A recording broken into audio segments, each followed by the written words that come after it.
tonight. Something that happened today that really struck out to me as a very, very shocking event from what the prosecution argued before the court. This was not in front of the jury, but in front of the court. They made an argument today about what their theory is, or made, if not an argument, they at least made a statement of what they haven't been trying to do for their theory of the case. So I think it's worth looking at this. Defense filed a motion this morning, and so they're hearing this, and so the defense is going to make their pitch first, and then the prosecution is going to argue it, and then I'm going to talk about that and sort of recap a few things. So let's go ahead and jump right into it.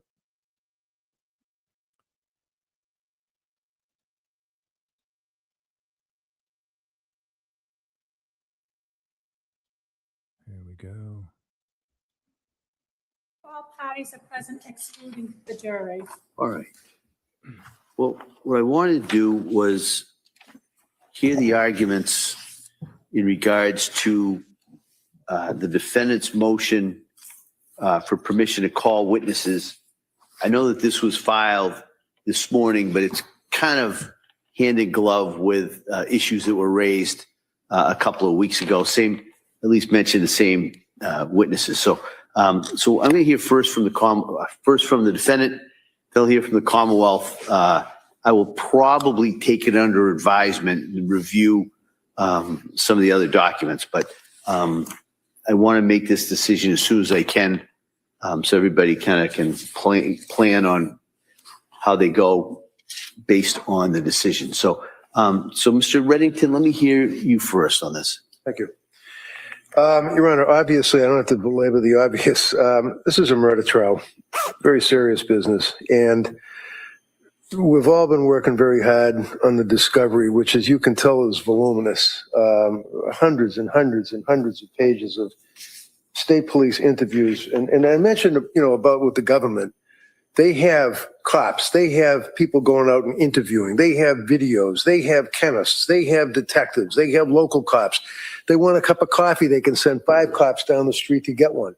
I'm it, except for my son Patrick, who helps me out getting coffee, all right? And the reason I sound frustrated is that they are objecting 2 weeks ago because they need time to review, to cross-examine doctors on very basic items of evidence that are their items of evidence. Not one of those witnesses is adding or bringing anything new to the discovery, if you will. And not by way of excuse, but, I am a sole practitioner. In the past, May, June, July, in the past 3 months, I've had a murder, a rape, and 2 back-to-back federal trials that ended 1 week before we impaneled on this case. I have worked really hard to pull this case together with expert witnesses, civilian witnesses, private investigators been investigating. I provide everything to them as soon as I get it, and they have been doing the same with me. I haven't objected to one thing that they have offered. They put an AutoCAD computer animated display disc on my desk last week. I didn't complain about it, run to you and try to exclude it. I said, fine, no problem, put it in my pile and move on. That's it. So to suggest that they need time to be able to cross-examine both, I've had trials with both of these prosecutors. They're both experienced. They're very, very familiar with the trial of major criminal cases. I feel that they're more than capable of being able to cross-examine, for example, number one, Dr. Volkovich, who is a board-certified emergency medicine physician. His report indicates that he has taken a look at South Shore Hospital. He's taken a look at the Brigham and Women's Hospital. He's taken a look at the photographs. That's their evidence. That's all he looked at. And all he's doing is basically what all of their South Shore doctors came in and testified to as to the nature of the injuries, in his opinion, the type of injury that she suffered, talking about the injuries to the right and left wrist as well as the neck. In his opinion, dealing with suicide attempts, that it's a legitimate suicide attempt. There's no secrets. There's nothing new that they have to prepare to cross-examine him on. Dr. Lapasada is a doctor that is well known to most of us, and I've been using Dr. Lapasada's fine services for the past decade or longer. I know that both of these attorneys are familiar with her. She's not bringing anything new to the table. She's bringing her opinion based upon their evidence as to the medical records, x-rays, all of the rest of the indicia of the injury that she suffered. Now, they're talking about Lindsay going out and hanging off of a window and then doing, like I said, the Spider-Man slide down the side of the house, apparently. Absolutely ridiculous. She dove out that window, she hit her head, and she suffered what Dr. Lapasada refers to as a Jefferson fracture of the spine that is very, very, very typical for this type of an injury. When somebody dives into the shallow end of a pool, they get that injury, unfortunately. When somebody, kids are on a boat and they're drunk and one of them jumps off a mast into the shallow end of the water off of Cape Cod, they get that type of injury. Superman, when he gets thrown off the horse, 6 feet high, same injury. That's all. She's not bringing any esoteric theory to this case that they need time to prepare. Interestingly enough, the Brigham and Women's Hospital records do make reference to the Jefferson fracture right from jump. She also assists me, as she always does, on autopsy photographs, any indicia of injuries, and it's her opinion that if they try to say that there are bruises to these little babies that were inflicted by her, they're absolutely wrong, and Dr. Lapasada would indicate that these are consistent with either EMT, God bless those first responders, but they were in a panic and they're trying to take care of these kids and pick them up and run them up to their trucks and vehicles. So, and other, obviously, the interosseous injection into the legs, the shins, the thighs, all of these bruises are from medical intervention, not Lindsay Clancy. That's what she would testify to. That's it. They don't need time to prepare to cross-examine for that. Finally, I have Dr. Condi. Dr. Condi signed even better than a report. He signed an affidavit. And again, it's based upon medical records that we all have. Way back when this case first started, the government presented the case to the grand jury. First thing I said to Lindsay was sign a release. Let the government get all the medical records. We'll all have access to them. This case is obviously going to be predicated upon the medical records, psychiatric records. We signed every release. They got every document and had them into the grand jury. I got copies. They have copies. Condi would testify to the horrific, in his opinion, failure to comply with the standard of care that would govern psychiatrists, psychologists, Dr. Tufts, who's going to be testifying tomorrow, nurse practitioner Gelada, the other individual from the McLean Hospital, all records that they've had for years. So they don't need time to prepare for cross-examination. So weeks ago, counsel, after I gave them copies of all of these reports and affidavit, strike that, I'm sorry, the reports I just got, and I just sent them the affidavit from Condi they already have, I disclosed to them what my opinion would be of the opinions from these doctors that would be testifying, and the report carries that out. I suggest to the court that to strip Lindsay's ability to present evidence in support of her defense, number one, it would not be in the interest of justice. I'd like to hear a DA stand up and say, in the interest of justice in this case, because weeks ago we got this information and we're not prepared to testify, to cross-examine the testifying witnesses, I think even Your Honor would agree is a disingenuous argument. She came in and said to you, oh, Rule 14 matters, and it applies to the government just as it applies to the defense, and therefore you should exclude these witnesses. Well, if I messed up and it's my trial schedule that caused me to not be able to have written reports of the stuff that they've had for years to prepare to cross-examine these witnesses, then it's my fault, and it deprives her of effective assistance of counsel, because that would then deprive her of her defense. This is a pathologist, an emergency room doctor, and a doctor who would testify to the standards that would apply to these doctors that they're going to call as their witnesses, which is another interesting fill-up, if you will, where they're calling Tufts, Gelada, the other individuals from McLean, all treating physicians of her that are all lined up to come in and testify against her on this case. Fine, bring it. But at least give me the ammunition to counter it. Let me ask you this, I kind of go backwards. In regards to Dr. Condi, the affidavit really speaks more towards the standard of care. That's right. He's not giving an opinion of criminal responsibility. Right, but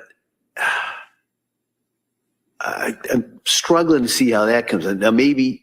Well, he's the Right. doctor that I'm using for Right. toxicology. That's what I feel. But though, the reason I'm asking that is, I'm not sure in this case, is this the standard of care necessarily as relevant as to, in regards, as opposed to causation?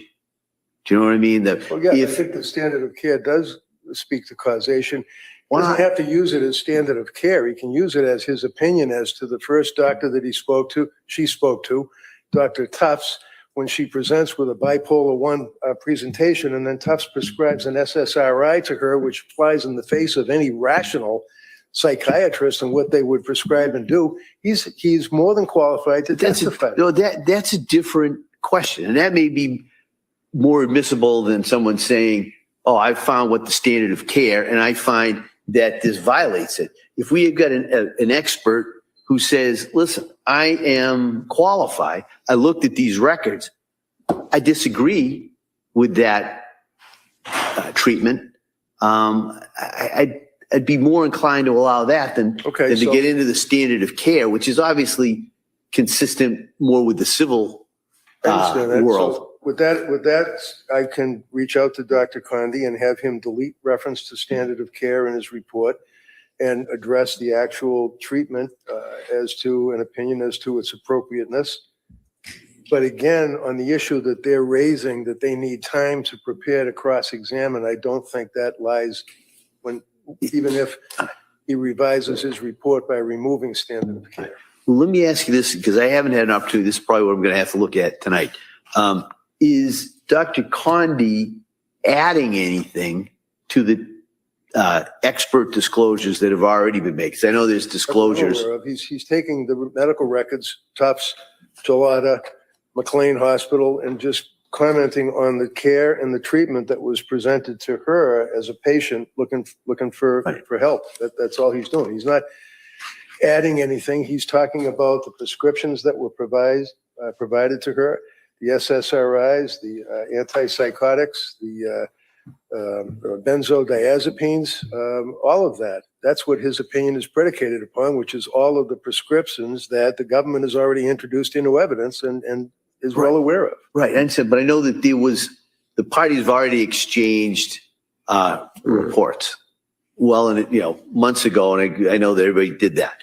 And I haven't had a chance to review specifically the defendant's reports. And is there an expert who's going to address these kind of issues already? No. Dr. Condi was my toxicologist and my physician that would give an opinion as to the appropriateness of the treatment that she received, especially as it relates to the prescriptions. I mean, Dr. Laposada is a pathologist. She has nothing to do with it. Dr. Zeisel is a psychologist. He has nothing to do with it. Dr. Resnick is a psychiatrist specializing in infanticide. He's not addressing that issue, and nor is Dr. Spinelli, who is a postpartum depression, postpartum psychosis expert. So Dr. Condi is my expert for toxicology and the level of care that she received. All right.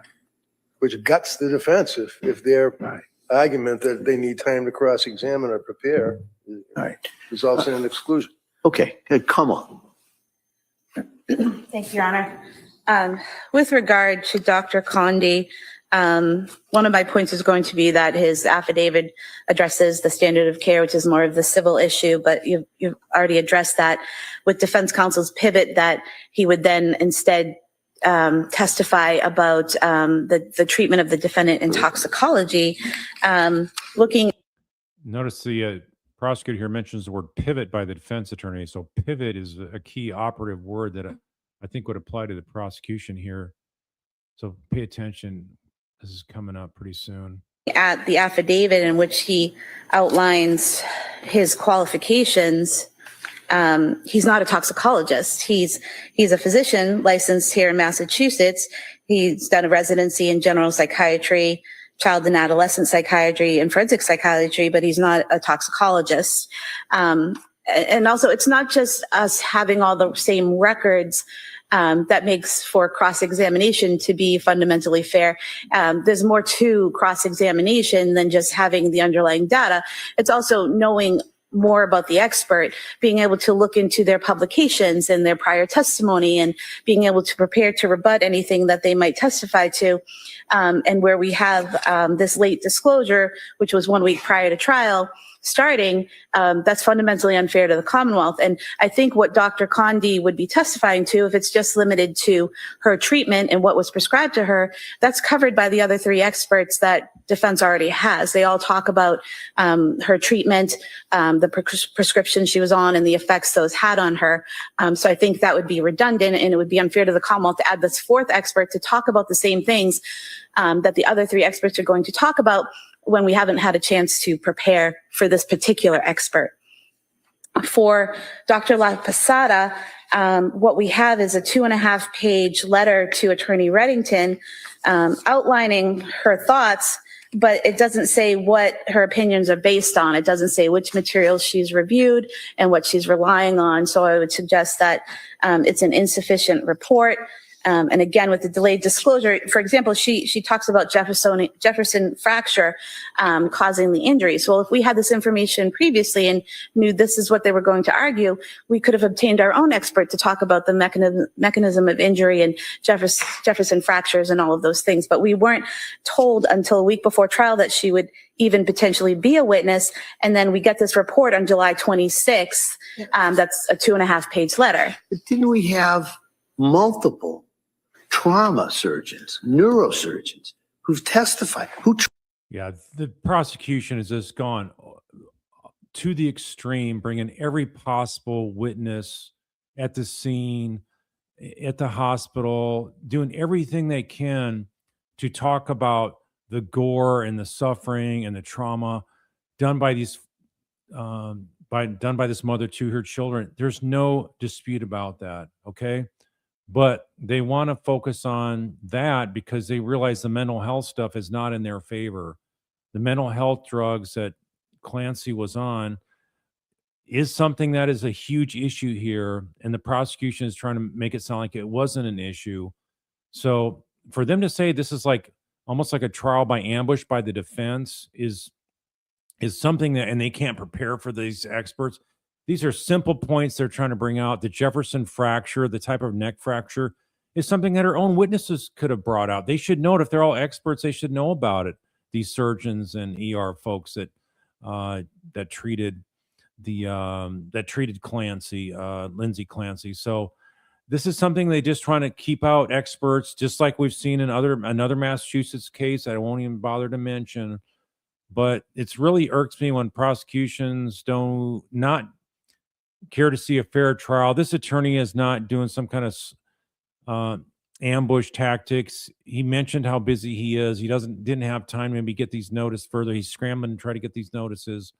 So there's no element of surprise here. I believe that they totally could be prepared, and they could be prepared since they first got notice. So if the prosecution is going to sit back and say, well, my experts haven't looked at anything that these experts have submitted from the defense as a proffer, then why haven't you done that? Well, you want to know if your experts are telling the truth or not? If they really know what they're talking about? I mean, your job as a prosecutor is to do justice. It's not to win a case, okay? So when I see stuff like this, it just makes me think of they want to win the case. They don't want her to get a fair trial. And I can tell you, keeping out experts is one of the key ways to get reversed on appeal. Okay, so, but if you want to just go for the win, then yeah, keep this stuff out. Treated her. Couldn't someone just ask, is that consistent with, and that's pretty much, if I'm looking at Dr. Lapasada's note, I'm not sure I would allow in opinions regarding whether or not it's a serious suicide or not, but she does indicate it's consistent with landing on somebody, on an individual's head.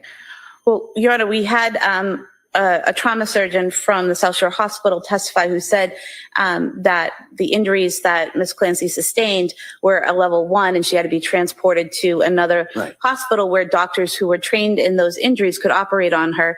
So we didn't think that she would have the knowledge and the training and experience to testify about the nature of those injuries and how they occur. A trauma surgeon, really? Nature of the injuries and how they occur?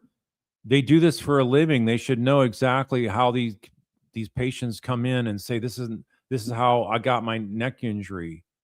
Do they just sit there and look at it and don't ask any questions of how it happened? No, they have a huge knowledge base on these are the kind of fractures you see in a car accident. These are the kinds of ones you see through football, or these are the kinds of ones you see on in a fight with somebody using a blunt instrument or something like that. So they have all this kind of background. They can talk about this. So I just don't find this credible at all, what this prosecutor's arguing. The trauma surgeon from Brigham and Women's Hospital is with the military and is overseas in the Middle East, and so was unavailable. But had we known that this was going to be an issue and they were going to allege this particular type of fracture, you should know what type of fractures this is. That's inexcusable as a prosecutor. Are your experts that bad? And so something as minimal as what type of fractures is, you're going to fight? That's something to fight over? You're going to die on this hill and create a big appellate issue just because you don't want this kind of testimony coming in? It makes no sense whatsoever. Would have endeavored to get another expert in replace of the doctor who treated her at Brigham and Women's, but we didn't know that this would even be an issue until a week before trial. And again, this letter is dated July 26th, and it doesn't tell us which records, which reports, or which what medical journals or training or anything that these opinions are based on. Well, I'm sure yours didn't. None of yours did. They have life experience as being a medical examiner like Dr. Lapasada. So this is very disheartening to see prosecution teams acting this way. that could be done by voir dire. I mean, the Commonwealth is. You know what? If these have written opinions, these 3 doctors that the defense want to bring in, if they have different opinions, email them to your experts that you call and ask them, what do you think about this? Is this legitimate? And maybe they're going to say, yeah, it is. And then they go, well, I don't have any reason to contest it. I think their credentials are even better than mine. So I don't dispute that. Then you have nothing to refute. What are you doing to block the truth? You as a prosecutor have a duty to flush this out. Maybe your experts got it wrong. If you're automatically saying they don't have the qualifications, then why are you trying to block the truth from coming out? I would want to know that if I was in their shoes, right? You want to know if your prosecution experts have something off base. But you're just going to go to the I see nothing type argument to the court, but it gets better. Watch this. At least inferred through their case that this was not a serious suicide attempt. Right. Right? Right. Absolutely. She's been arguing with her sidekick this whole time that this was a fake suicide. Nothing serious in the attempt, right? It was a smoke screen, in essence. I mean, and there's questions about whether or not somebody's hanging outside the window or not. Yeah, crawled out like a Spider-Man, not really wanting to fall, not really wanting to get hurt like you could break your neck, for crying out loud, right? And so why wasn't this an issue that the Commonwealth could have anticipated would come up? That's what happens when you're trying to hide the ball and you don't have a good theory of the case. That's what happens. You got to do all this bobbing and weaving and hiding and switching it up because you don't have a story for your theory that makes any common sense. It's not going to stick with a jury. It's actually, I think, a admission of weakness in your case. The position of the Commonwealth isn't that it wasn't a serious suicide attempt. It's that the methods that were chosen were insufficient to achieve the goal. And the reason What? Listen, she's saying they have not been arguing this wasn't a serious attempt. Really? Let's back that up. the position of the Commonwealth isn't that it wasn't a serious suicide attempt. That's what you've been arguing through your witnesses all 8 days. You've been saying this was a fake attempt to suicide. You didn't explain why, other than just to get control, because she's selfish and controlling. So she just completely backpedaled everything of what defense has been trying to defend against. All right. So this is major. This is a huge issue. I cannot believe defense doesn't just blow their stack on hearing this. This is like unbelievable. You just made admission that this wasn't a serious attempt, and you didn't waste all this court's time and trying to bamboozle the jury. Unbelievable. It's that the methods that were chosen were insufficient to achieve the goal. The methods that were chosen. Okay, so the method was not a sincere effort to really kill yourself. It's the same thing. It's the same thing. You're parsing words here. I'm just shocked. I'm just really shocked. It's outrageous. Yeah. So unbelievable.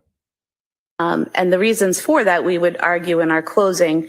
I don't think we have to disclose that theory at this point, but we've never said it. So you have a theory, another theory you're not going to disclose? You're hiding the ball? I don't think I've ever seen this before, where a prosecutor's hiding their theory and they completely change a theory. Or for all these witnesses, how many witnesses they had over 8 days? Dozens and dozens and dozens of witnesses. And now they're switching it up. I mean, I would be so mad if I was a judge hearing this, and if I was a defense attorney. Unbelievable. Unbelievable. You don't see this kind of stuff in other states that I've ever seen. This is Massachusetts for you. It wasn't a serious suicide attempt. We've never said it was a fake suicide attempt. Well, that's what you've implied through your questioning. That's her plan, really? So you fake a suicide to gain what? Immediate arrest? If that doesn't sound nuts, and in 1 hour time, this person went absolutely nuts. And that's exactly what happens a lot of time with these psych meds. So somebody posted a comment I saw in Law and Order, it was either a night or two ago, that said, this has happened before, where a mother killed her kids and then tried jumping out a window and got paralyzed from the waist down. So there's another case just like this one, right?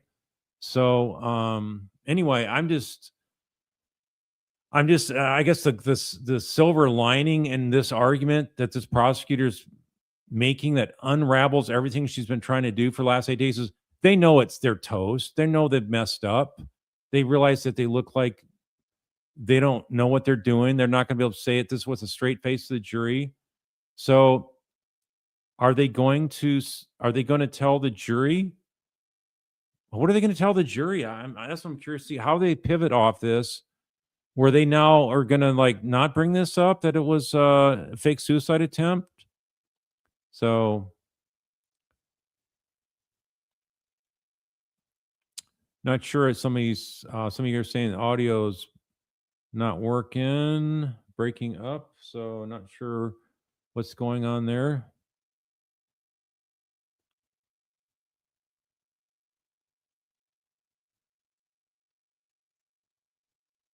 So it's just amazing. It's just amazing. You got to have a cleaner kill. If you're a prosecutor, you can't be bobbing and weaving and hiding the ball and reinventing new theories if the one doesn't work. And it's like they don't believe. It just shows that they don't believe in their case. Okay, if you don't believe in your case, then why are you taking it to court? If you got such a great case, why you got to spin it like this? So I just I don't know why this judge has such patience. I would be like listening and just ripping into this prosecutor for basically switching it up. Endeavored to develop from the testimony is that the methods that were chosen were methods that would be unsuccessful, but we're not saying it wasn't a serious attempt. What are you talking about? It's just you're putting a spin on this. The methods were unsuccessful, so yeah, they weren't successful because she didn't want them to be successful, right? Is that what? That's the same thing. She didn't want them to be successful. So you're saying exact same thing, and you're just it's just so cringy to listen to this. And I think the reasons for that will become clearer when the doctors give their testimony. But it's our position that she was attempting to kill herself that night, and there are various reasons. That is completely different than what you've been doing. Okay, completely different. Backpedaling. Maybe you heard me saying on this channel, or somebody reported back to you, "Hey, do you realize podcasters are saying how idiotic your argument sounds, that she faked this so she could get immediately arrested and survive and go live a normal life?" But it turned out to be way worse than what she thought it would be, where she turned out to be paralyzed. So you're just making up stuff and throwing against the wall. That's all you're doing. Reasons and factors where she was unsuccessful in killing herself, but successful in killing her children. But there's been all kinds of testimony regarding, it seems to be a dispute of whether or not she's hanging from the windowsill or goes out head first. Yep. Why were they doing that? Because they're trying to argue she's faking it. I would not be this easy on a prosecutor that's trying to pull a fast one like this. There's some testimony that's been raised, even with the blood experts, things that she may have been hanging from the windowsill. Yeah, like a Spider-Man, right? So that's what they were trying to say. Now they're completely walking it back, an about face. So totally phony prosecutor argument here. Completely fake. Their whole theory's fake. It's a bunch of garbage. Citizens deserve better than that, okay? Laposado, it seems what they're seeking is those injuries are consistent with somebody who lands on their head. So with the and it's normal. You're going to get a Jefferson fracture. It happens all the time in those kind of injuries. Everybody is paralyzed from the neck down or the waist down or the chest down. All those have those kind of injuries to their spine. It's just, you can't make this stuff up. But at least the public can see what's really going on, right? Would the court allow us to call a witness who's not on our witness list to rebut that evidence? Yeah, I would consider that. Sure. I would have no problem with that. And this is kind of what, Maybe it's truthful evidence. If you haven't shared it with your experts, maybe all their experts are better than yours. Do you ever stop to think about that?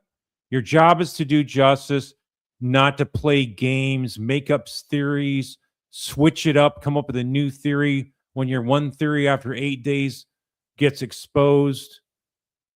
why I didn't make a decision on this earlier, because I had to kind of see how the case develops. And this issue of how this injury occurs is certainly, it's either been specifically and explicitly raised or inferred in multiple questions. That's all they did was focus on that, how she's acting normal and how this is fake. Okay, the drugs weren't really a factor. That's their two whole defenses, okay? Or I should say the two prongs to defeat the defense, their anticipated defense. Even to the length of to the part, the cuts and things like that. It's been over and over and over. So if the Commonwealth seeks to get somebody to rebut that, I would strongly. There's someone going down like a Spider-Man down a wall, slinking down out of a window. All right. Consider that. And in regards to Dr. LaPosada's opinion, we may need a voir dire. Trying to throw some trash into the fence, over the fence, and then have it stick and say, "Oh, we haven't switched anything up. We've never said that. No, we're completely been telling the same theory the whole trial. The same theory the whole trial. The jurors are not in this part. This is just a motion in limine outside the presence of the jury." In regards to, but I wouldn't imagine the voir dire would take that long. It would be, did you view, the x-rays? I mean, that kind of an injury is probably pretty clear on the x-rays or the MRI. I mean, when you got a prosecutor changing up their theory, how's the defense supposed to know what rebuttal to have? How's the defense supposed to know that you're going to come up with this quack story of that, this wasn't a real attempted suicide, and put that into your theory? How are they supposed to anticipate that and line up witnesses, pay all this thousands, tens of thousands of dollars to line up witnesses when they don't even anticipate some kind of a screwball argument like this as your theory of the case? If we could get a list from defense counsel on what she's basing her opinion on, so we can have our. Get a list. You know what? You guys keep moving the ball. So why do they have to be pinned down on what they're going to say? All right. You have a moving target of what you're arguing. Maybe she needs to listen to more of what you're going to present at trial here first. Witness review the same material. I'm just telling you right now, it's just simple. It's just the South Shore Hospital medical records, Brigham and Women's medical records that have already been discussed with the jury. Why don't we do this, just so it's clear, because when a witness is on the stand, it's much easier to have something in writing to say, is this what you relied on? So if you could get from Dr. LaPosada what she is relying upon to form that opinion, I'm like I said, I'm inclined to allow that opinion, and I would allow then the Commonwealth to present a rebuttal witness if they seek to.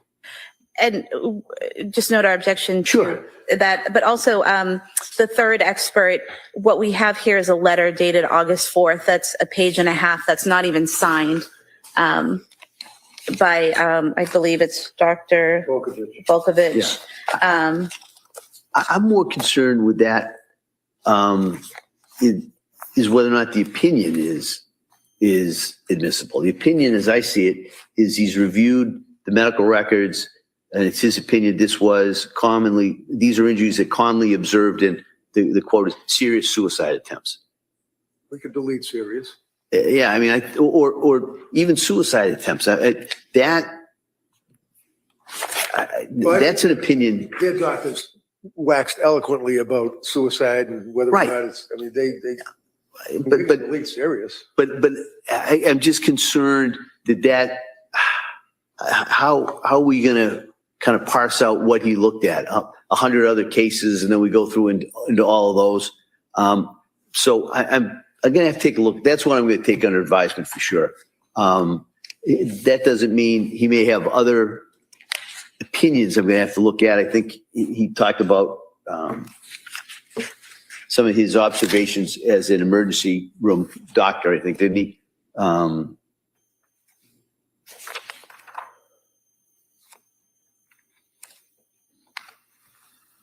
Yeah, I'm more reluctant to allow in that individual's opinion that this was a suicide attempt.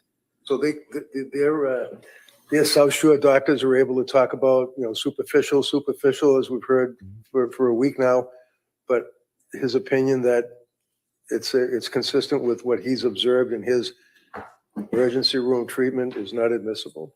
No, that's not what I'm saying. Oh, I'm sorry. What I'm saying is that he can't necessarily give the opinion, I've looked at this, it's my opinion, this was a suicide attempt. In other words, it's consistent with what I've seen in my practice as a suicide attempt. He's not going to rule specific or allow this expert to say specifically, yeah, this was flat out a suicide attempt. But he could certainly testify, I've looked at the cuts. These are, the phrase superficial. I think that's been kind of mixed up in this whole thing too. That seems to be more of a medical term as opposed to Well, no, that. they basically beat Yeah. it to death with not being a medical term until we were able to show that in fact it's Right. it was deep, Right. 3.5 and 2. Okay. Yeah, I mean, if you want to call this doctor, he's going to say, that's a significant cut. Okay. That's different than saying, looking at that, I find that this is a suicide attempt. Just like there's never been an opinion here that this was not a suicide attempt. That's probably something that the Like jury, it's now, but it wasn't a week ago. well, that's going to probably be for the jury to determine. But I would allow kind of going into the characteristics that have already been testified to. And I don't. We need a further voir dire on that doctor as well. But I think he lists in there kind of what he reviewed. But He did. yeah. Yep. All right. Anything else in regards to those three witnesses? Nope. All right. So I'm going to take this under advisement, but just kind of for what I'm inclined to do is I'm going to take a look at Dr. Condi's report and compare it to some of the other reports. I'm inclined to let Dr. La Posada testify that the injuries are consistent with basically a fall on the head.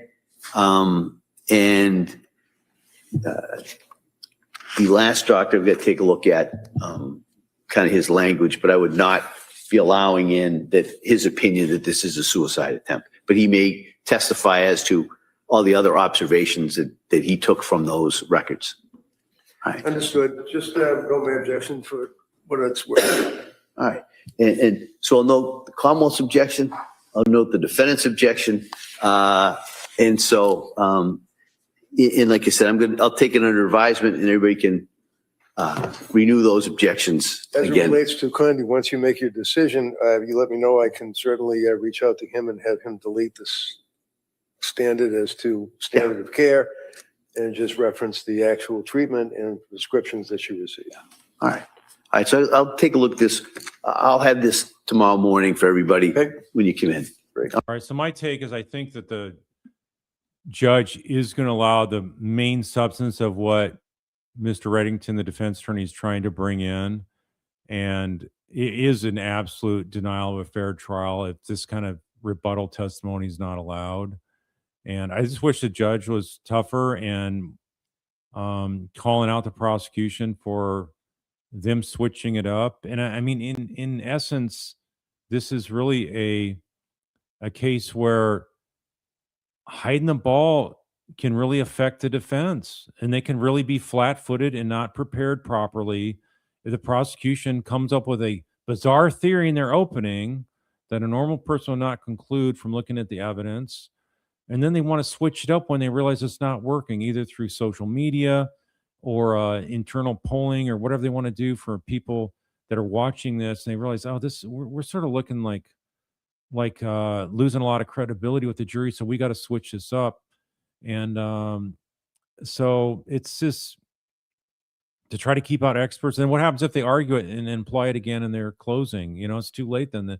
They've already been denied their experts. So I just have a strong belief that you start blocking evidence and you're just risking getting a reversal. What's it hurt? What's it hurt, prosecutors, to let this defense come forward? And let's look at the ways the Commonwealth has implied. The Commonwealth here denied that they implied the suicide was fake. But what did we hear over and over again? That prosecutors listed testimony from medical personnel and first responders describing the cuts to Lindsay's wrists and necks as superficial rather than life-threatening, including the ER's physician's own characterization of superficial lacerations. They also mentioned the lack of urgent medical intervention. The prosecution emphasized that medical and hospital staff did not treat her self-inflicted lacerations with a high urgency. ICU nurse Megan Collins testified that the wounds did not require frequent medical attention, and first responders similarly described them as not actively bleeding. Why are they so focused on that? It was all to show this was a fake suicide attempt. Also, the contested mechanics of the fall. Prosecutors used expert testimony, including a blood stain pattern analyst, to suggest that she may have slid, climbed, or lowered herself down to the side of the house rather than actively jumping from the second story window. And that's where we've got the term Spider-Man crawling out type of effect of how she fell down, aiming to minimize the authenticity or lethal intent of the fall, despite her resulting spinal fracture and paralysis. The defense countered this by getting the same expert to agree that continuous contact while climbing down would have left a blood smear the length of the sighting. So that was contested by the defense because it was introduced by the prosecution. Number 4, we have the contested amount and severity of the blood at the scene. The prosecutors challenged the testimony, including from Patrick Clancy, that the blood was everywhere and the cuts were deep, using photographs to show only splashes of blood and his own statements on the 911 call that the wound was not really bleeding. So they're all concerned about putting the connotation of the jury that this was not a serious injury, it was just fake. And in essence, any paralysis she got, it was just something that she didn't intend. It was an unintended effort because she wanted to be able to be completely unharmed through the whole thing, no permanent injuries. Also, look at the calculated post-incident behavior. The state has pointed to Clancy's clarity and self-directed actions immediately following the killings. Most notably, while intubated and recovering in the hospital, she communicated in writing and asked whether she had a lawyer to argue she was lucid and focused on her own legal situation rather than the grip of the psychosis. Then also we have the premeditation framing around the errant pretext. The prosecution's overall narrative frames Clancy's request that her husband run out for takeout and her daughter's medicine as a deliberate, methodical plan to create time and privacy to kill the children, including that she searched online for how long it takes for the errands and chose an unfamiliar restaurant for taking out. And casting the self-harm and jump to follow as a part of a premeditated sequence rather than an escape the consequences attempt. And so, in other words, nothing genuine, spontaneous of a suicide tied to psychosis. So that's all the ways that we've been hearing for all these days. That's the common theme of the prosecution. Now we just have them to go 180 and completely backpedal and go, oh, no, Your Honor, we believe this is a sincere suicide effort. Oh, really? Then why would you do all those things I just summarized? Over and over and over and over. And that was one of the main points you were raising. This was a fake suicide. Okay? So, and now to say you aren't, I tell you what, if I'm defense counsel, I would do something to have that brought out that the prosecution admitted that these were not fake suicide efforts. Call a witness that's out there in the gallery that can overhear, that has listened to the prosecution's own words, that they've never made any kind of implication or argument that this was not a genuine suicide attempt, and then see what the judge does with that. Have that as part of your rebuttal. So it's just really sad to see this. I'm not happy jumping on here to cover this tonight. And so let's look here. Also, there was a interesting case that came down from the Supreme Court of Massachusetts today. Thanks for whoever that was that alerted me to this. And so I'm going to show you that here. Let's remove this.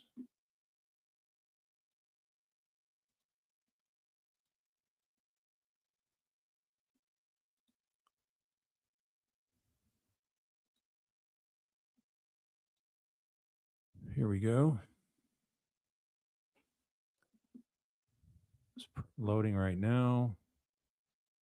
It's a slip opinion from the Massachusetts Supreme Court. And guess what the charge is? Murder.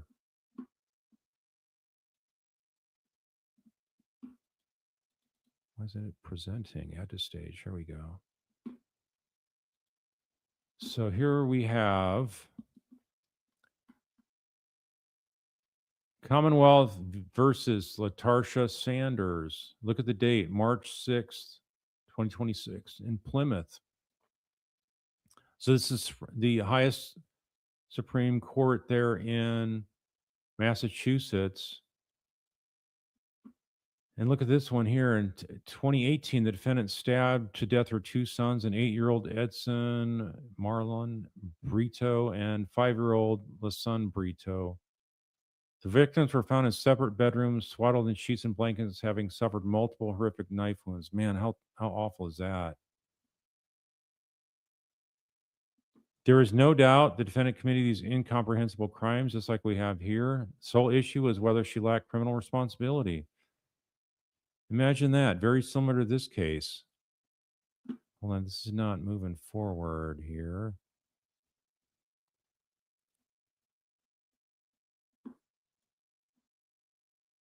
Here we go.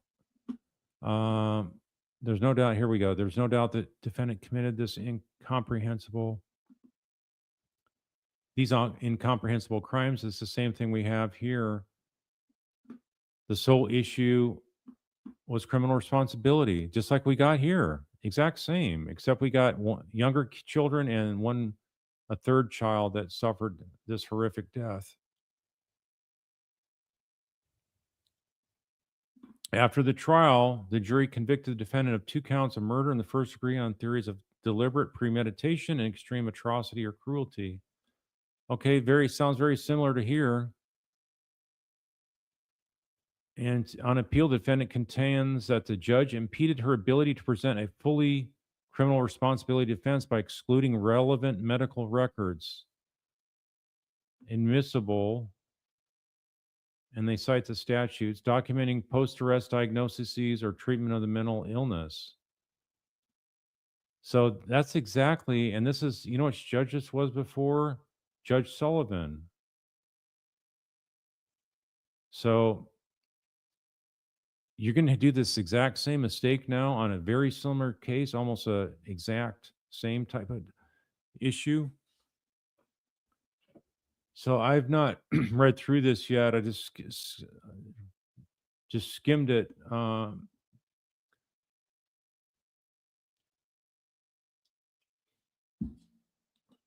Okay, let's go look through here. Background facts. We summarize the facts the jury could have found. In February of 18, a 43-year-old defendant lived in a 3rd-floor apartment in Brockton with the 2 boys and her 15-year-old daughter.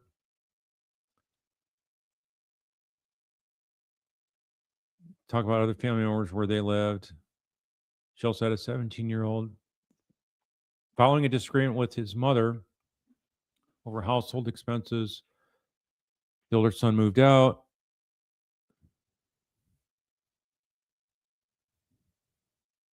I just want to jump ahead to the relevant stuff. Prior to this time of the murder, the defendant, by all accounts, was a loving, caring, and affectionate mother. Wow, where have we seen this before? She put all of her children first and never had been violent with any of her children. She had 4 children total.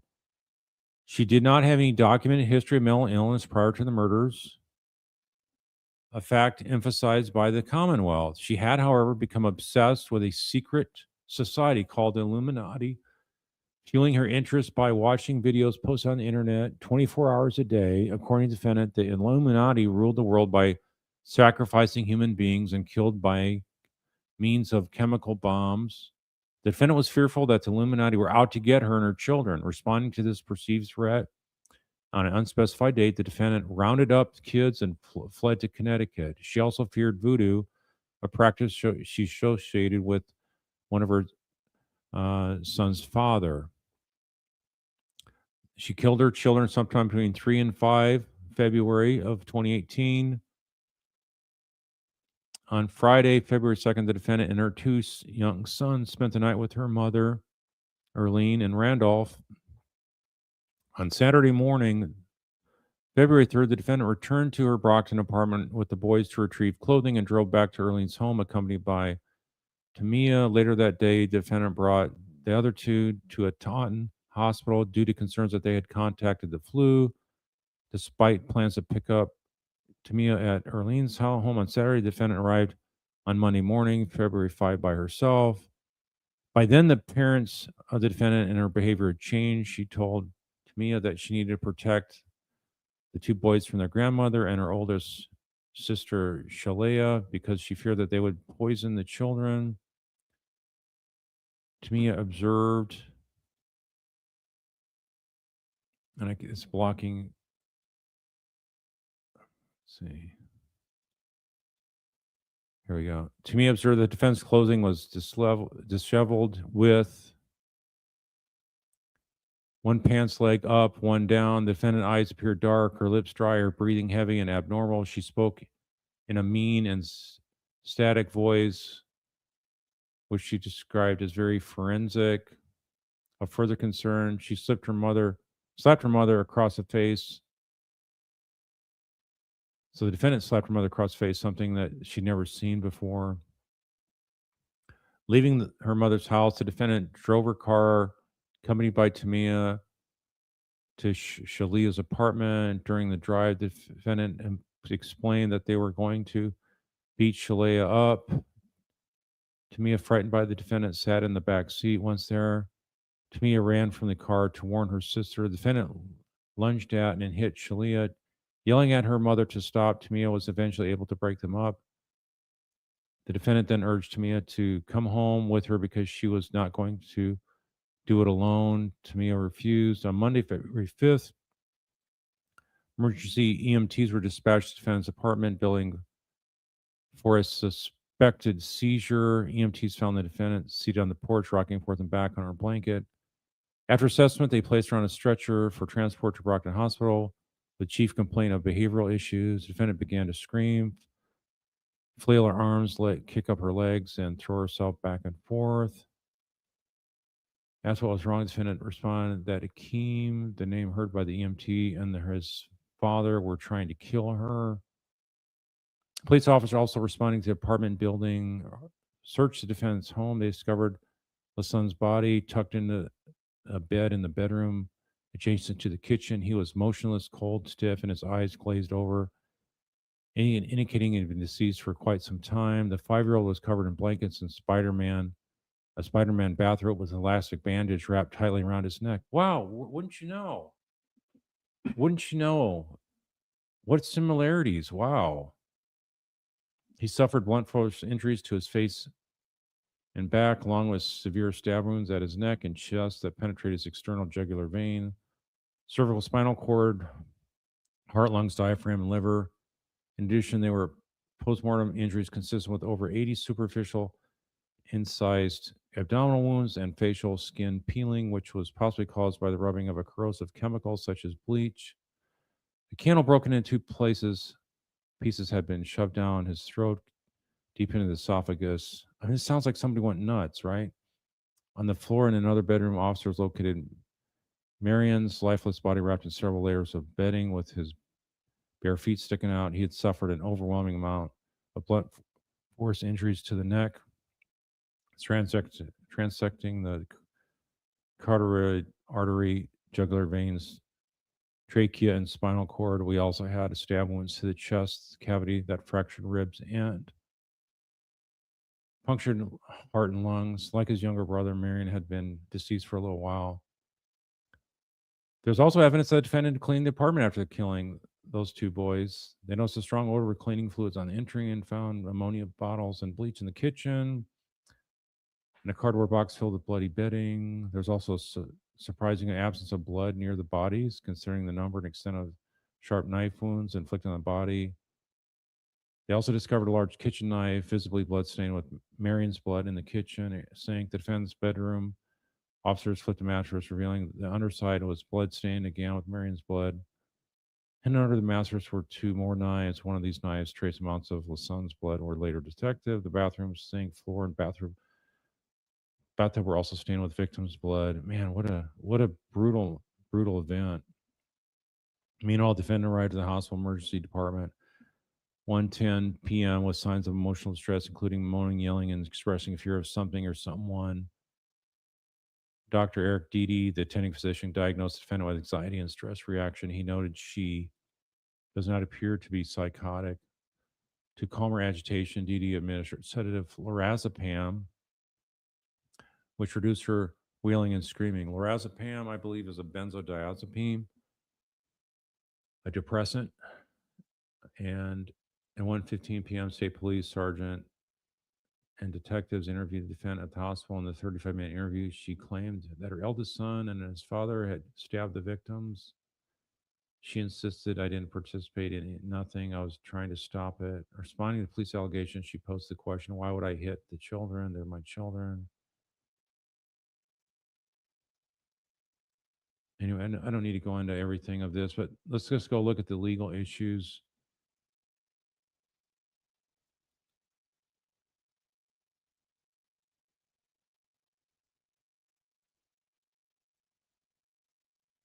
At trial, in support of her defense that she lacked criminal responsibility, defendant offered expert testimony of Dr. Dieter's PhD, a clinical neuropsychologist affiliated with McLean Hospital. We've seen that before. Dieter's evaluated the defendant determined her psychiatric condition. The evaluation included 2 interviews, which were spaced 1 month apart and lasted a combined 9 hours, along with several hours of neuropsychological testing and a review of thousands of pages of post-arrest mental health and treatment records. The medical records were obtained principally from her incarceration at the Massachusetts Correctional Institute in Framingham and her commitment pursuant to the state statute to the Worcester, they call it, looks like Worcester, but it's Worcester, as they say it in Massachusetts, Worcester Recovery Center and Hospital. Dieter's also reviewed a report filed by the court with Dr. Stacy Floor, PhD, a psychologist hired by the Commonwealth and not called to testify. Dieter's opined that the defendant was grossly psychotic at the time she killed her children, diagnosed her with schizophrenia spectrum and other psychotic disorders. He explained that the psychosis can be idiopathic, of unknown origin, or caused by certain medical conditions such as hyperthyroidism or vitamin D deficiency, both of which the defendant had. He found some evidence of psychosis from the defendant's notebook entries, the gruesome injuries she inflicted, and the bizarre conditions in which she left the bodies, including her insertion of a candle into the son's throat. Yeah, that really makes it look like something was really off mentally. He explained the defendant's attempts to clean the crime scene and deceive police officers did not change his opinion because the symptoms of psychosis may wax and wane. Given the amount of time the defendant was present inside of her apartment over the weekend, she may have become more lucid, realizing what she had done, and attempt to cover it up. In conclusion, he testified a reasonable degree of professional certainty that as a result of the mental disease, the defendant lacked substantial capacity to appreciate the criminality of her conduct and to conform her conduct to the requirements of the law. So the defendant was indicted on 2 counts of murder in 2018. And in 2020, the defendant filed a motion of notice of her intent to rely on defense of lack of criminal responsibility. Following a 9-day trial in 2022, the jury convicted her of 2 counts of murder in the first degree. So yeah, these are hard to get a jury to understand psychosis. They look at the gruesomeness of it and they're like, we don't want her ever to be released, maybe is what they're thinking. In each count, the judge imposed concurrent mandatory sentences of life in prison without the possibility of parole. Then there's a notice of appeal filed. The first error, they condemned the judge erred by excluding the entirety of her post-arrest medical records offered in evidence under Section 79's. Then she also argued that the prosecutor's closing argument exceeded the bounds of proper argument by injecting prohibited personal opinion, inflaming the jury's emotions, and misstating evidence. Wow, misstating evidence or inflaming the jury's emotions, prohibiting personal opinions. I say a lot on this channel. We see it a lot where prosecutors interject their personal opinions, and sometimes defense attorneys too, and you're not supposed to do that as an advocate in the courtroom here in the United States, because you're not supposed to vouch for witness testimony like, man, this is the most credible victim I've ever seen. You can't say that as a prosecutor, right?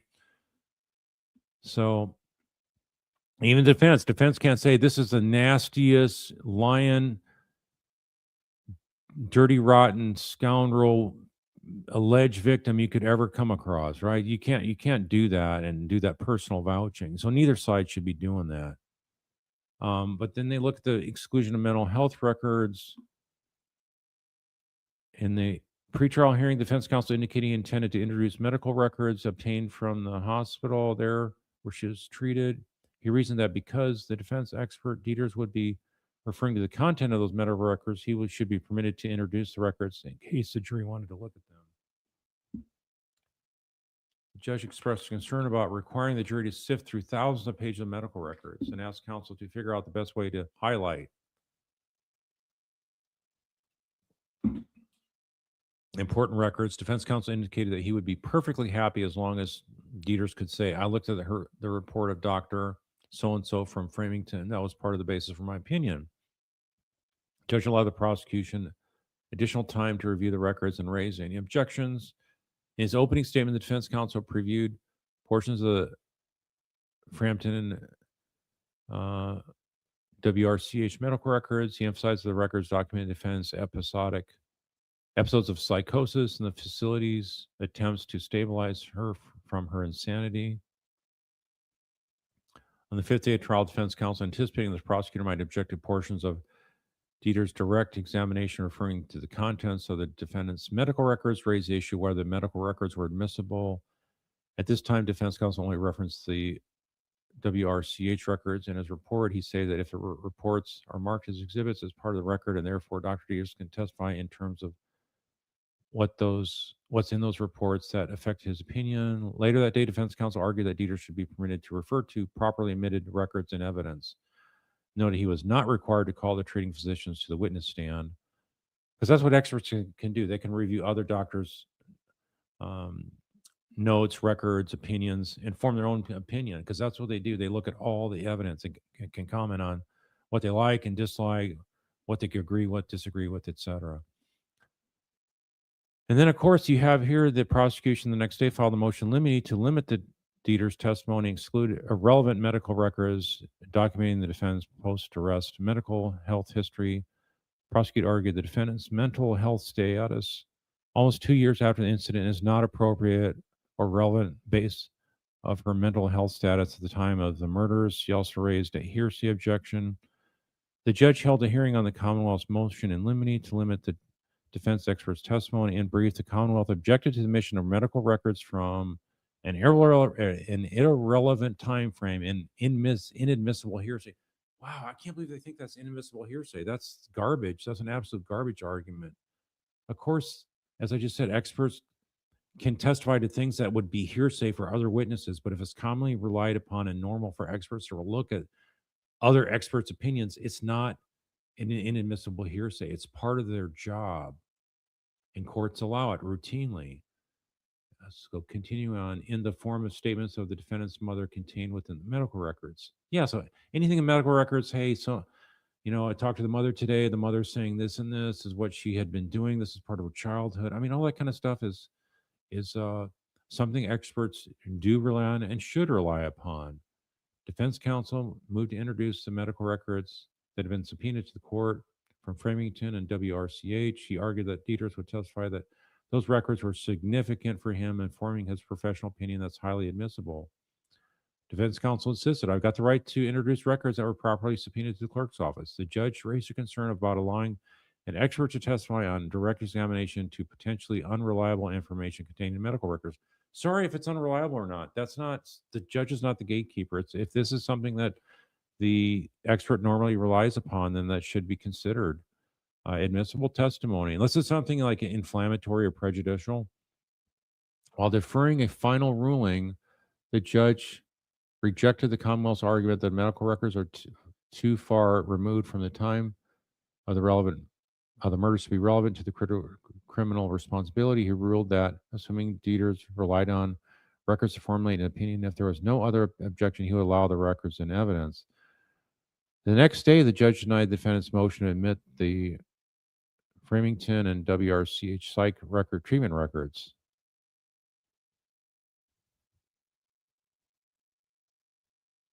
So the judge looks like he changed his mind. In a written order, the judge addressed portions of Dieters' proposed direct examination. He ruled that facts or data of opinions from the records may be elicited only by the Commonwealth on cross-examination, and where this door has been opened by the Commonwealth by the defendant on redirect.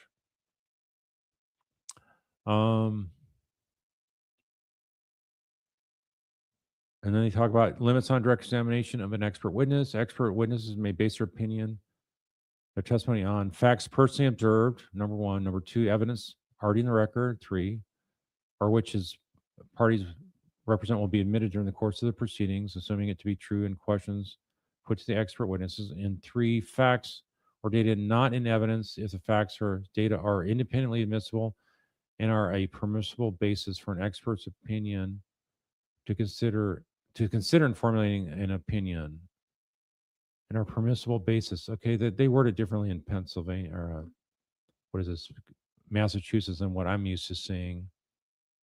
As to the third category, an expert testifying on direct examination may not inform the jury about the facts and data that he or she considered in formulating an opinion that were not in evidence but would be admissible with the right proper witness foundation. So what they're trying to say is that they don't want it to be, if it's inadmissible, they don't want that part coming forward. But they go on to say, here the judge ruled the defense, Framingham and WHRC medical records were not admissible unless the prosecutor opened the door on cross-examination. Yeah, that's just a bad ruling. Thus, he applied our common law evidentiary rule related to facts and data not in evidence used by expert witness to formulate an opinion. And they cite this case, Department versus Youth Services, expert allowed to state his opinion based on a review of records obtained from secure facility without testifying to underlying facts and data where none of the reports was offered in evidence. This was error. The defense counsel had moved to admit the medical records in evidence prior to Peter's testimony. The judge at that point should have determined whether the medical records, which had already been delivered to the clerk's office, was admissible under Section 79. And they cite this case, Wall case, that says allows admission of substantive content of hospital records because of the presumption of reliability which attaches to statements relating to the treatment and medical history of these records. So there's an exception. You know, most people they're going to assume are not lying when they're going to a doctor. What's wrong with them? And it goes on to cite another case, medical records once delivered to the clerk's office pursuant to Section 79 are treated as any other evidence, and all or portions thereof may be offered in evidence by the proponent. If admissible in whole or part, Dieters could have testified to the defendant's documented history of mental illnesses already in the record. Or facts or data are already admitted in evidence, it is permissible for the expert witnesses to reference that evidence in their own report testimony. Cite some other case law.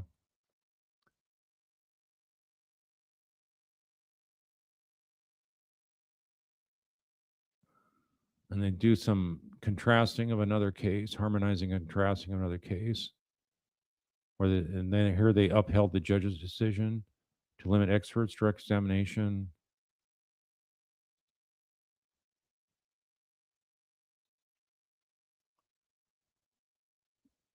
And this, as to the medical records, they say on appeal. And they actually cite here, defense counsel in the instant case attempted to follow this blueprint by first introducing medical records into evidence to no avail. And talk about the medical records. On appeal, the Commonwealth is arguing that the defendant's medical records were not admissible. I mean, can you think about that? Think about that. Somebody's on trial for just absolutely butchering and going crazy, stabbing her children over and over and over again in such a bloody, vicious fashion. And they can't bring in medical records to talk about what was her mental psychosis at the time to back up this expert's testimony.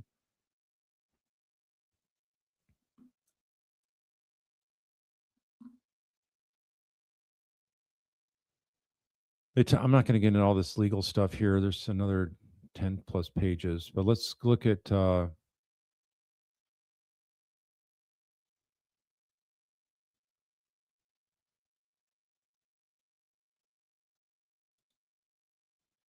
Commonwealth contends that the judge properly exercises discretion to exclude any portion of the records as irrelevant. Any records to which the probative value is substantially outweighed by their prejudicial impact. Really, it's prejudicial to look at what's going on in this woman's mind for the 2 years after she was arrested. And thankfully, the court says these claims are not supported by the trial record. The judge rejected the prosecution's argument that the post-arrest medical records are too far removed from the murders to be relevant. He ruled that the medical records, if relied upon by Dieters to formulate his opinion, would be admissible. Moreover, the judge did not weigh the probative value of evidence against the risk of unfair prejudice.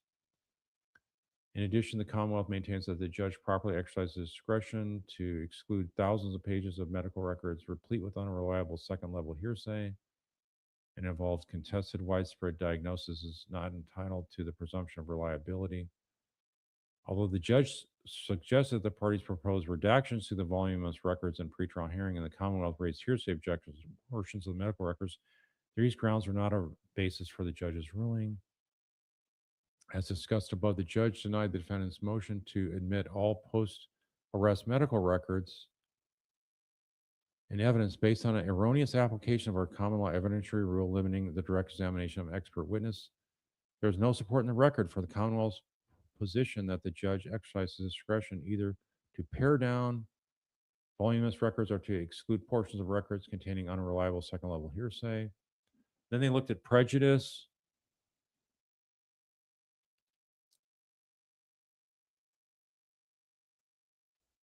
And it goes on to say,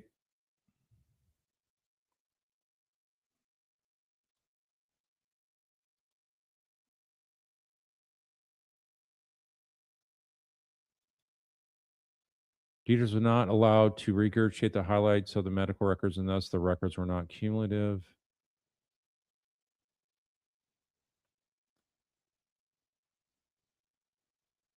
As a result of the ruling, Dieters was limited to testifying that he reviewed the defendant's Framingham and WRCH medical records and that the records were of significance or relevant to forming his opinion. That's how important they are, but yet the actual records themselves, the jury could not see. Following this example of excluding information containing the defendant's medical records. So this is an example. Since their incarceration, the defendant has exhibited symptoms of delusional thought content that appeared episodically acute. The defendant exhibited signs of paranoid delusions and hallucinations, making statements such as, "I smell gas, they are poisoning me. They are selling my soul to the devil." A progress note dated in September lists either schizophrenia as a problem for the defendant. By November, the defendant had repeatedly exhibited paranoia, hyper-religiosity, and delusional thought content, having frequently aligned significance to random dates and numbers. In February, the counselor raised questions of schizophrenia spectrum disorder or schizotypical personality disorder as possible diagnosis, noting that the defendant exhibited bizarre behavior such as licking windows and staring at walls. Wow. And in July of 19, the defendant met diagnostic criteria for schizotypical or schizotypal personality disorder and unspecified depressive disorder.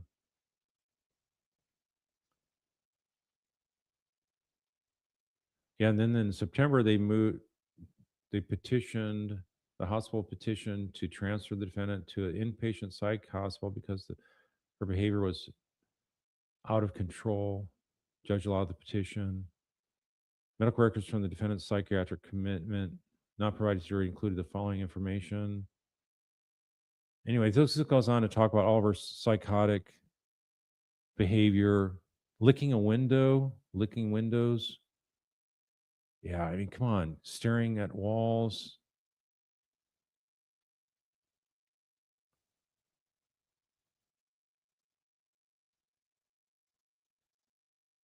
So here they hold that the exclusion of the Framingham and WR medical records document defendant's post-arrest diagnosis or treatment, as the defendants argue impermissibly stripped the sole defense of medical foundation that supported it. So the guy could talk about it, but not have any underlying documents to show. This is not just this guy's opinion, and it's not enough for the jury just to listen to this guy's, well, this is what the record showed, how she was reacting. But to see it actually in writing is a huge difference.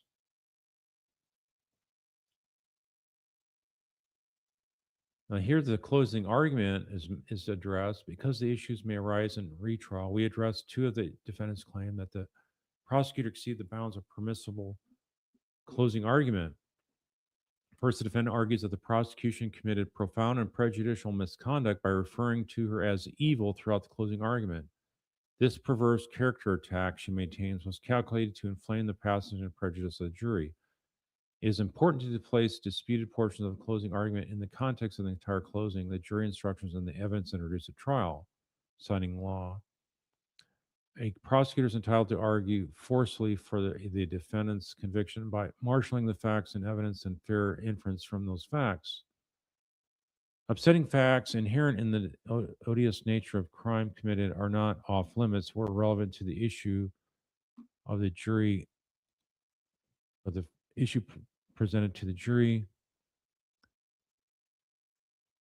For example, a prosecutor's urging of the jury to focus on the gruesome crime scene photographs permissible were relevant to nature and extent of victims' injuries and defendant's state of mind. Give other examples. Use of the word evil premised on defendant's own words written in her notebook and spoken in recorded phone calls was permissible. Okay, so it's related to that. So they found that permissible.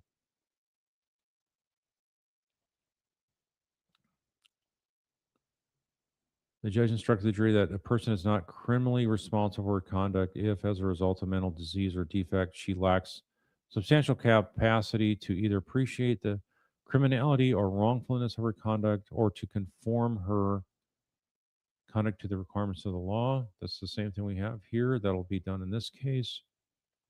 Wrongfulness, the judge further instructed, means the moral significance. It goes on to state the rest of the instructions. The term evil is relevant to an issue raised in the case. It was not a pejorative label signifying bad moral character. Yeah, you see that a lot where prosecutors argue evil. I don't see that as being a problem. The actions were evil. I think calling the defendant evil, maybe a lot of places would not favor that kind of argument. Second, the defendant argues that the prosecutor made baseless claims regarding the televised program Law and Order Special Victim Unit, which was playing on a bedroom television in the defendant's apartment on the day the police discarded the victims' bodies.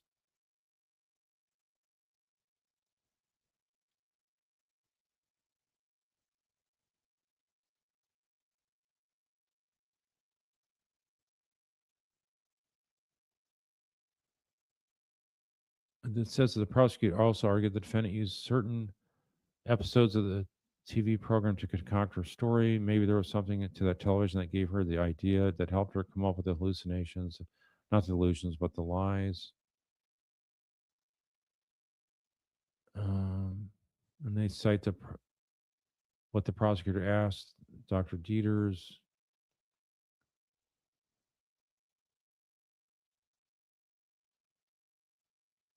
And they cite in the fact that there was at least 4 episodes of women killing kids and claiming voodoo rituals in that. And they says, absolutely no idea. That's the first time I'm hearing about that.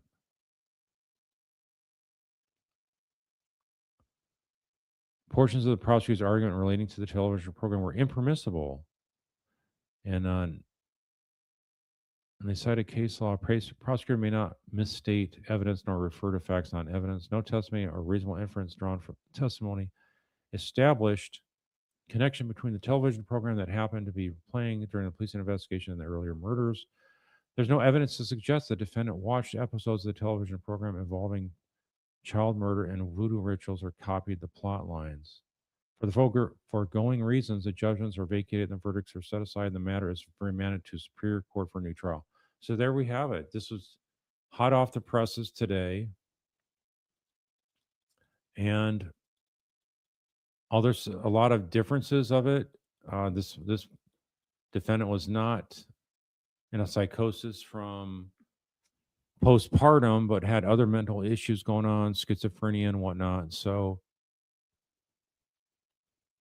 but maybe this will help the judge not be so critical about denying expert witnesses. I've seen cases reversed on appeal. I mentioned that before here.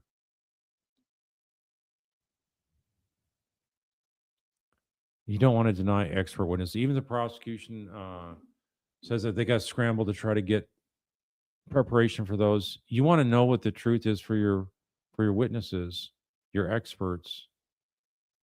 So, all right, let me look at some questions now. If you guys have any questions, go ahead and shoot me questions. If you can put a question mark by it so I know it's not a comment for the other chat members.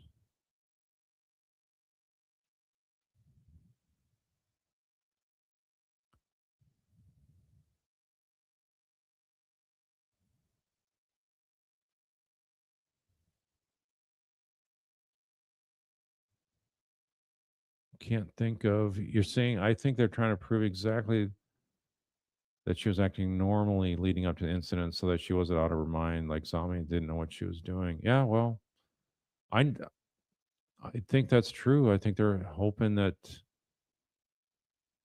the jury doesn't focus on the fact that just like in an hour of her life, she just went absolute crazy.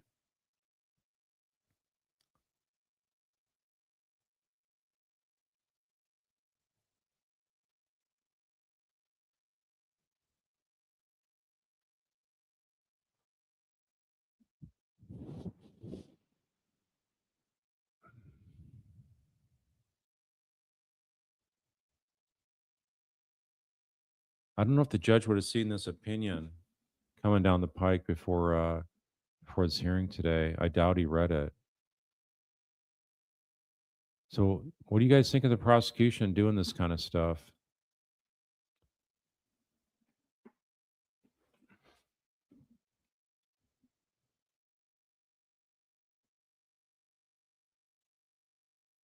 No, I've not seen the Sandra Birchmore filings this week. If anybody has those already on hand, if they want to email them to me, I'll take a look at that.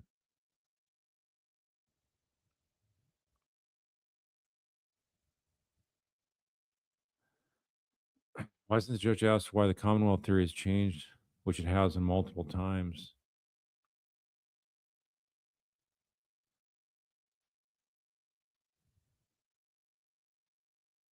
The judge is not that concerned about it.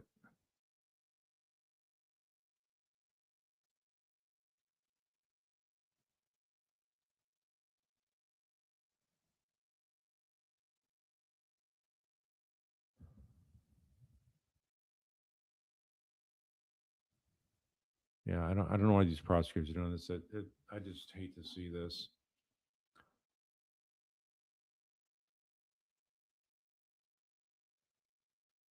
Ms. Brown, you're saying the defense is the only one apologizing because they have to go through this. Yeah, I mean, I think this defense attorney is very, very much doing an excellent job. He's very likable to the jury.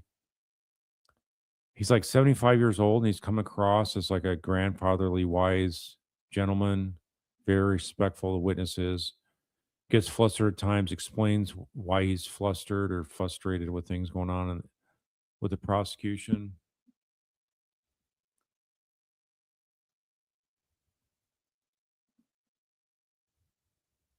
So yeah, I mean, this is typical Massachusetts. You have breaks all the time. This judge is nothing like we've seen in other cases up there, though. I think he's just pro-prosecution. He tends to be pro-prosecution, like a lot of judges can be. He's probably never done defense work. You tend to be more balanced on constitutional law issues if you've done both sides. That's my foxhole anyway. That's what I've seen in my career.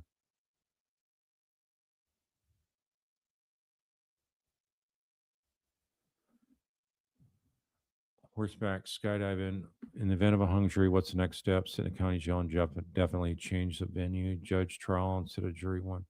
You know, that's up to the defendant whether they want to go judge alone or with the jury. But no, in Massachusetts, probably going to try to retry her if there was a hung jury. It could be 11 not guilty, 1 conviction, and they would probably want to retry it. But these are hard cases to win. And, in this particular case, it's just not mental health issues, which might be actually alleviated right now and no longer an issue for other than massive depression from what she did to her kids. But I mean, she's paralyzed. She's not going to have a good life. She is in a prison in her mind worse than anything the state of Massachusetts could do to her.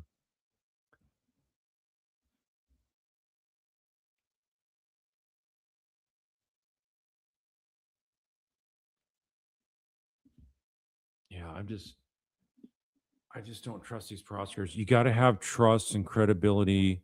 You got to have likability as a prosecutor, and you got to respect the jury's time. And I just don't see any of that happening here.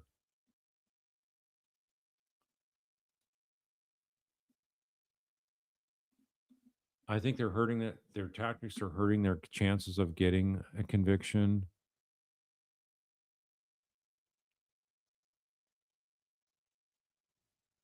Because I think they're not likable to the jury. I think they're dragging stuff out. I think they're trying to go way too much into the gory details, but yet they're trying to then keep out the defense, bringing up things that counter things their experts have said. That's not a good move if you want a conviction to stick.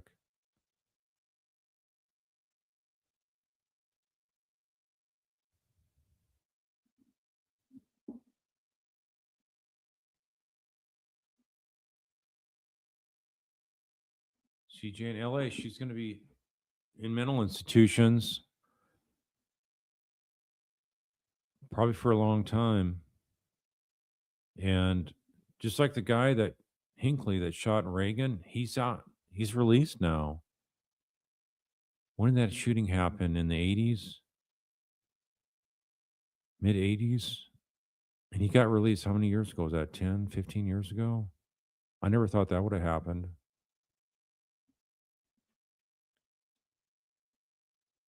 So if they find not guilty by reason of lack of criminal responsibility due to mental issues, then she's going to go to the psych hospital for the state. But if it's due to involuntary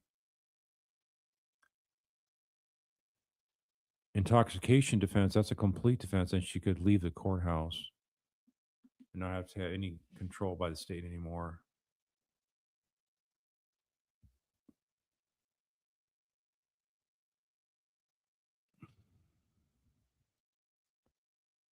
It's me, Andrea, saying they absolutely don't care about anything but a win. I hate the state. Can't trust nothing. Land of the crazy and lost and zero common sense.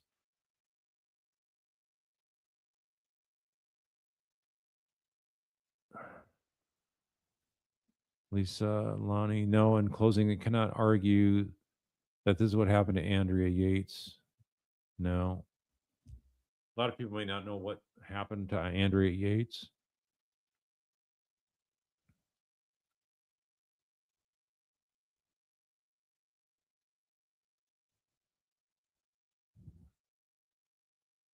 Queen of Hearts says a whole different thing. Darlie Routier staged it. Lindsay tried to end it herself for real. So going back, those of you that joined later here, this whole thing about the prosecution, they've totally switched up their theory of the case. Now they're saying in front of the judge, and maybe they'll not bring it out in any witnesses again. Was this a serious attempt or not of suicide by the defendant?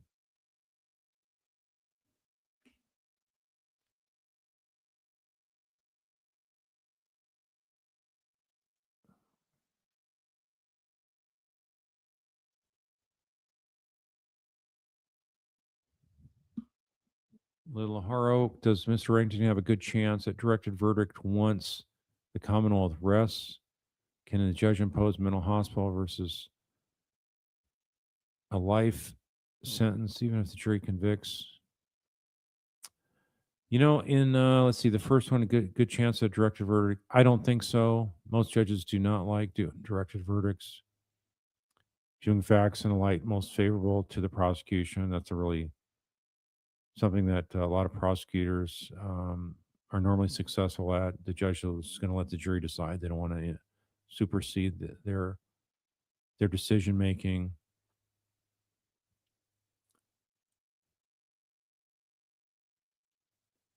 Can the judge impose mental health for? So if even if the jury convicts, no, that well, maybe in South Massachusetts they could do that. I'm not sure. That'd be like something that's internal to Massachusetts law.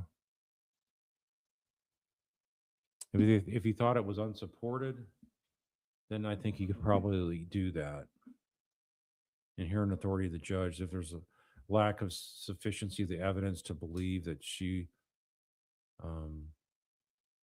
that the state has proven that she was not suffering from a mental disease or defect like that, then yeah, I would say he probably could do that.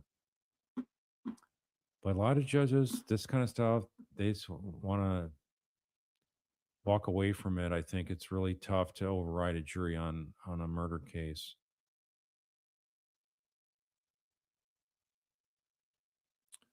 Thank you, Nikki. Hinckley was released to his mom in 2016. Complete release at 22. Imagine that.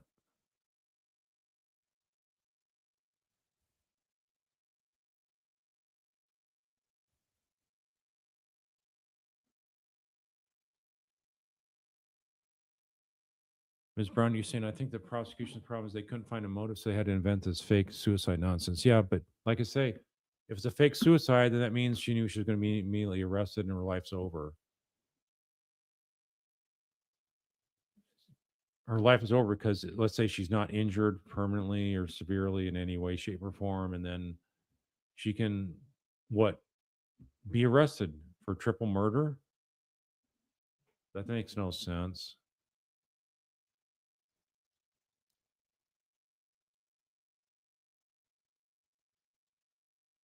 So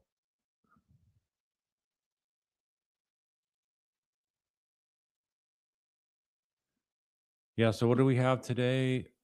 You know, when they're talking about that first medical examiner was talking about the injuries to, I believe it was the youngest boy, and they had to stop the court proceeding because Lindsay was visibly shaken by hearing that. So,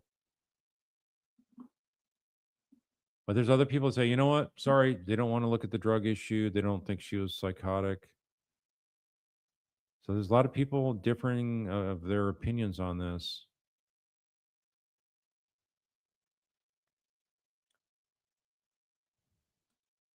Rosemary Geller, the prosecutors believe she wanted a new life. What? Yeah. I'm trying to still think, you know, I think it's normally easy to get a conviction on these kind of things, but I think because there's so much about her having a normal, very successful, highly productive life as a loving mother, a nurse,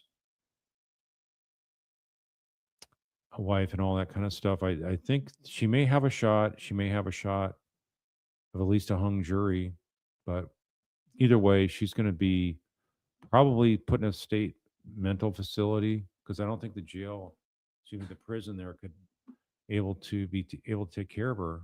They don't have the staff at a state prison to take care of somebody that's paralyzed like that. So anyway, I'm going to go ahead and sign off now, and I'll try to jump on again this weekend, probably Sunday night, do some more review of what's happened this past week other than what I've covered tonight. So with that, you all have a great Friday, and we'll be back. Thanks. Take care.